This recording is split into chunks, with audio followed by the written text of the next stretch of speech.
I'm Andrea Maher. My son Matthew Maher was sentenced to prison for 5.5 years for being the driver in an at-fault drunk driving accident.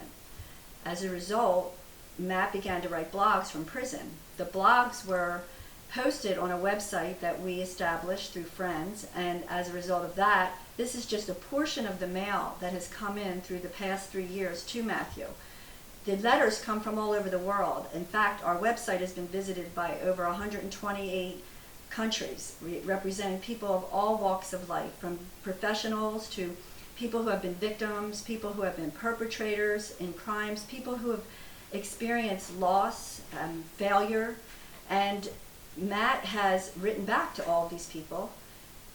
Consequently, we began a radio podcast because we were approached again through the website by someone who saw this blog writing and asked us to do a website blogcast pertaining to Matt's story. And it's called That Guy's Mom, and we talk about issues that affect people, how to get up when you've been knocked down, and how to walk this life with purpose regardless of what is thrown your way.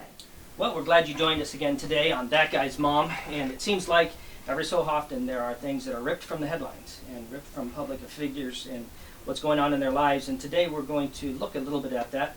And we are here today with That Guy's Mom, who is Ann Maher, who is Matt Maher's mom. And if you want to know more about what this story is about, we encourage you to go to the webpage, themattmaherstory.com.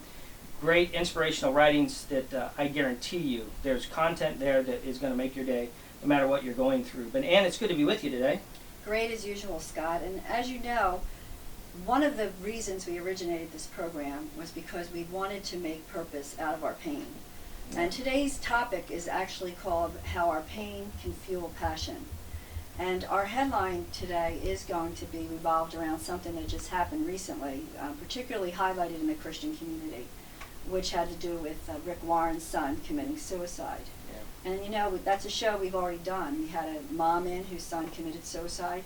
One of our goals in our show is always to reach people with things that are relevant and to try to give them ways to cope with the pain that they're feeling, to give them encouragement that life can continue, you can get up, you can make beauty from your ashes. Yeah, and you know, it's an interesting perspective when you stop to think about what you've been through and your family being high profile with professional athletes, with your husband's position.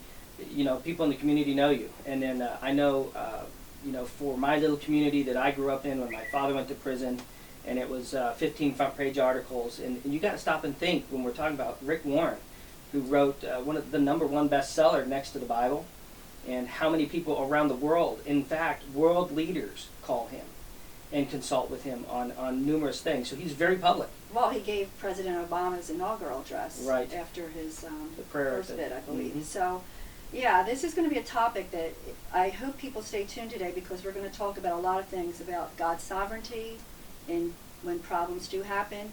What do you do when people hate on you? And people will hate on you. Yeah, exactly. Especially the higher the profile, the more the hate that will come. And then how do you get up after something like this, after you've been derailed? Yeah, and I think part of what would help is for everybody to understand there is life after this. Yes. Don't give up halfway through the tragedy. There is life, and if we've not said that on every show, I hope that comes through, that we want to tell people that there's life after this. Yes, you can do it, and you can get up again.